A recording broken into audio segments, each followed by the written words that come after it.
know what time it is. It's time to talk about Timeland. Hold on a minute. If you're going to be reviewing Timeland, you're going to need your Timeland juice. Yeah, that sounds pretty sketch, so I don't think I want to do that. Don't ask questions. Just drink it. Trust me. Alright, I guess I could give it a try.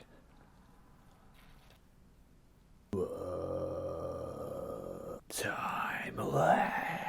Okay, so you gotta try some of this Timeland juice. It's fantastic. That stuff's just water. Timeland.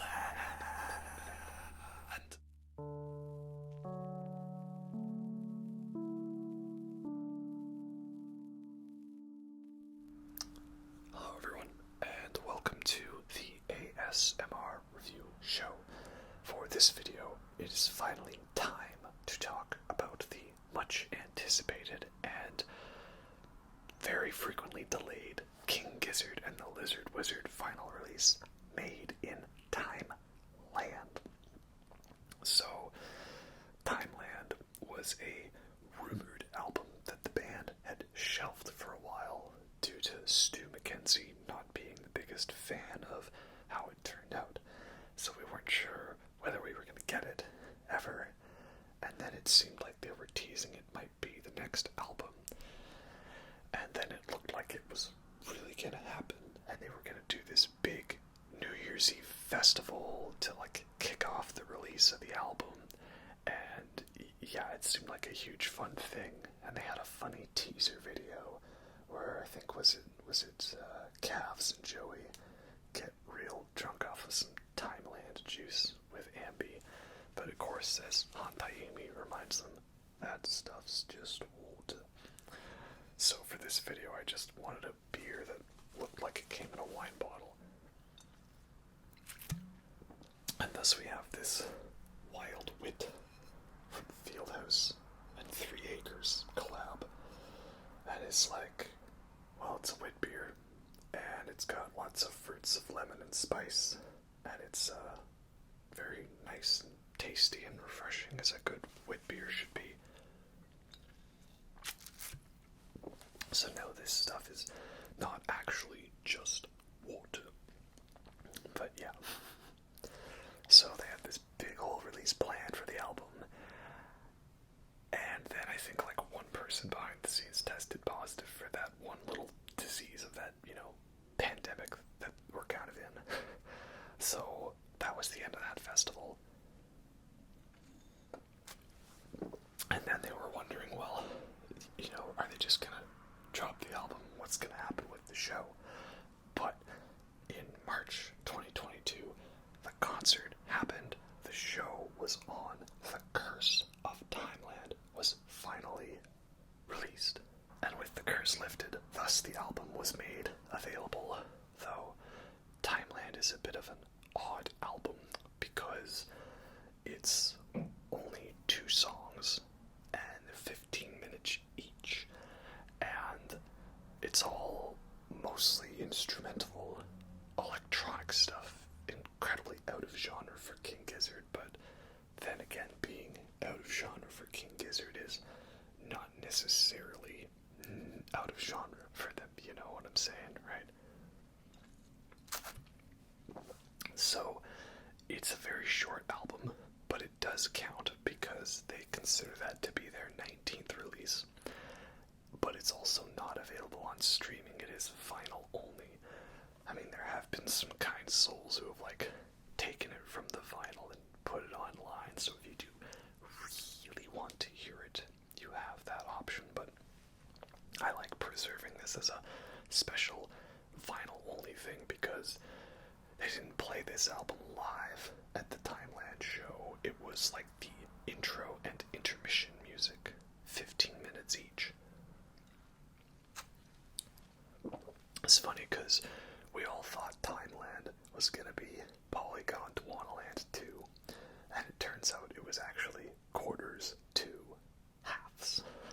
Because instead of 4 10-minute, 10-second songs, it was 2 15-minute songs.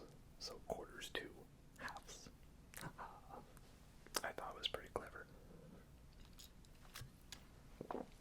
Anyway, onwards to the album. Here we go.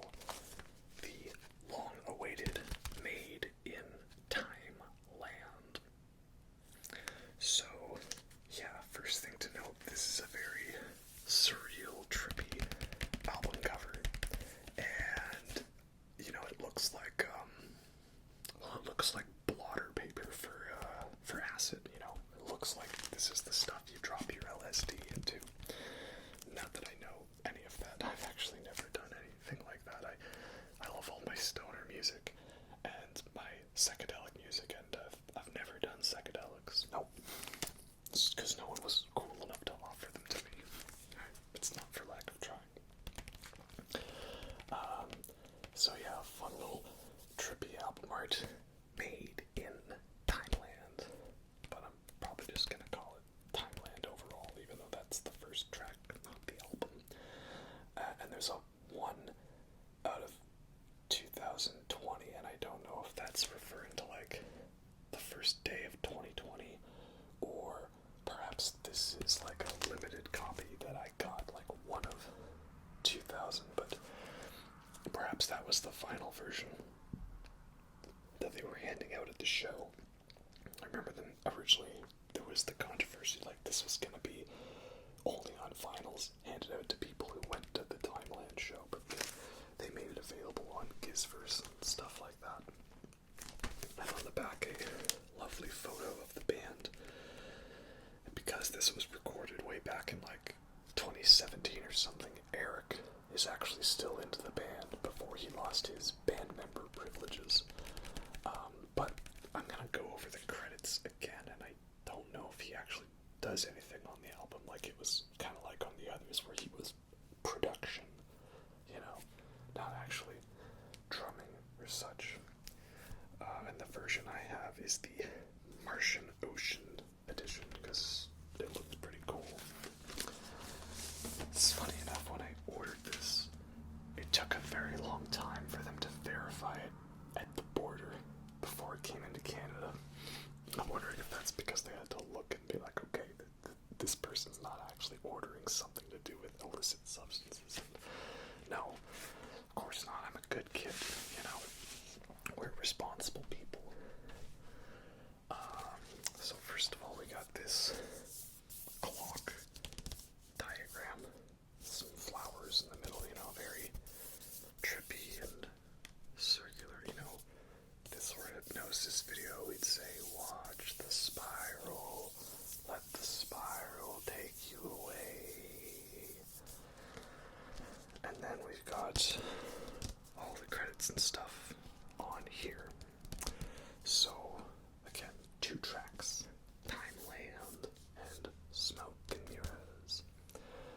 And interesting, Smoke and Mirrors is made with the credits to Stu McKenzie, Joey Walker, Ambrose Kenny Smith, Michael Kavanagh, and Harwood. And I believe Lucas Harwood. Oh, I guess that's Lucas's last name. I never knew what his last name is. I always call him Lukey, you know. So yeah, a lot of members of the band contributing here, but I don't really see a credit for Eric. Not even for production, but I don't know, they say he's on the album somehow because of when it was recorded. What's also interesting is there's no electric guitar. We've got bass guitar, keyboards, synthesizer, percussion, ocarina, mellotron, drums, acoustic guitar. I don't see any electric guitars, fretless bass, vocoder, and yeah, so it's a very out of genre for them. It's like everything's based off of like the ticking clock metronome, you know.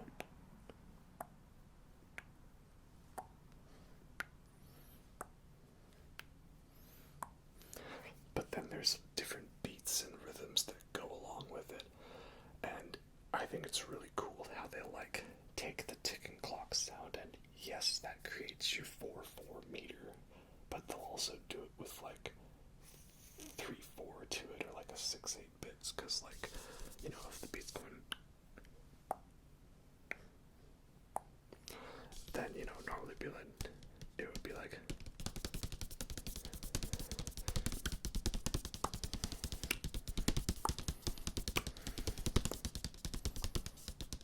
something like that. Like, it's like, it's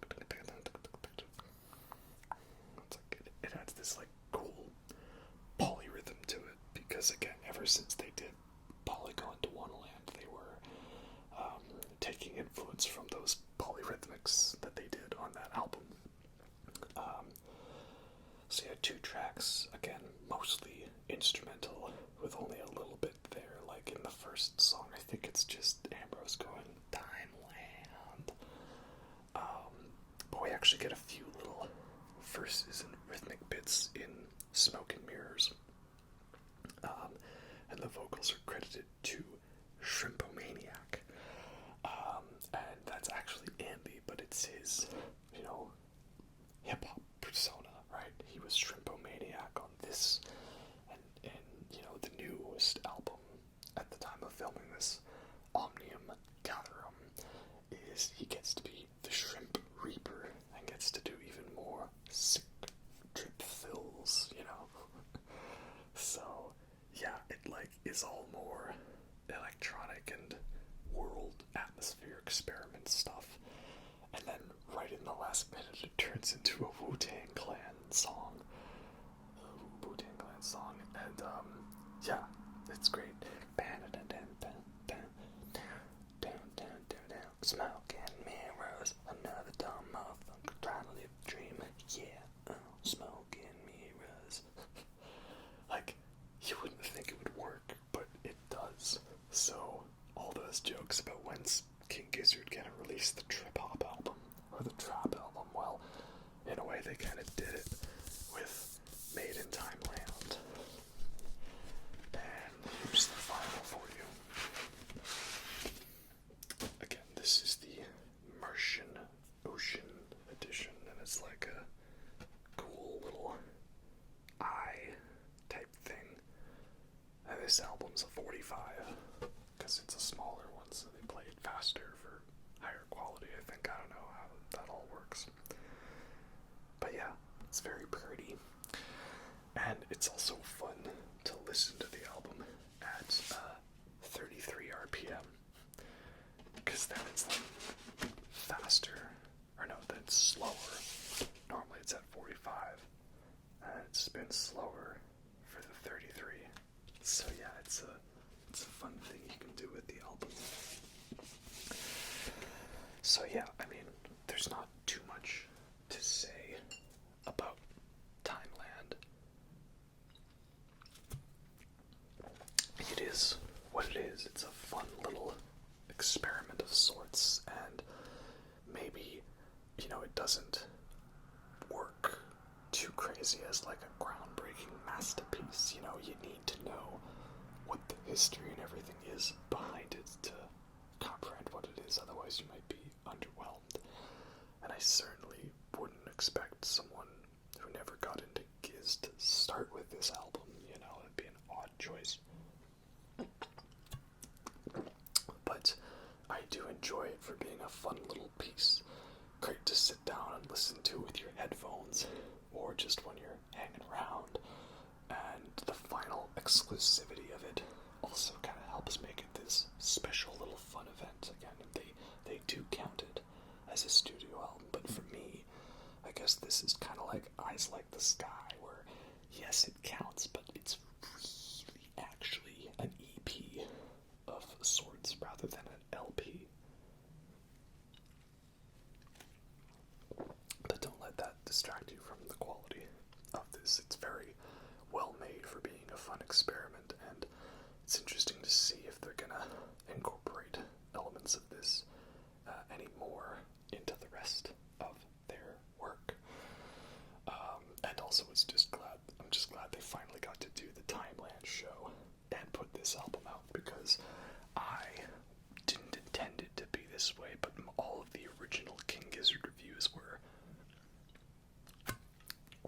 kind of lining themselves up to be getting released, so that the final one would then be Timeland. It would be like right on the day it was going to be New Year's, and we all know how that worked out. So Timeland indeed is cursed, but the curse has been lifted, and King Gizz, being the band they were like, yeah, we got this Timeland thing coming out.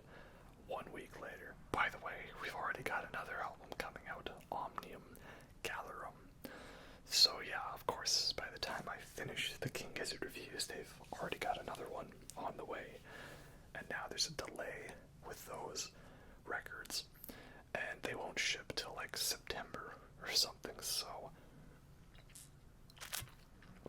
unfortunately we'll have to wait a little bit longer on a review for that one.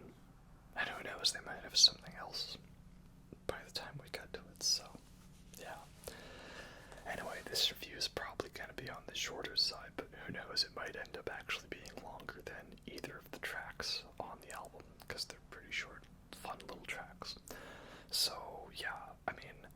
I'd recommend having Timeland on vinyl, but I know it's a limited thing, and I don't know if it's sold out yet. But again, Some Kind Soul has put the whole thing on YouTube if you do really wish to hear it. But for me, it was fun chilling out to a vinyl, not knowing what it was, and just experiencing it in the moment. And King Gizzard's going on tour, and also their guitars just got destroyed accidentally. And I think Mikey Cavs was sick, but they're on tour right now, so we're holding out that they can make those, those northern Canadian tour dates later on in the year, or else I might legit go insane from having to have waited like 3 years for a King Gizzard concert. Oh my lord, it's crazy. Anyway, hopefully you enjoyed your time here with Timeland, and have yourselves a good time getting to sleep, or whatever else it is you're doing. Hope you enjoyed that, and I'll catch you next time.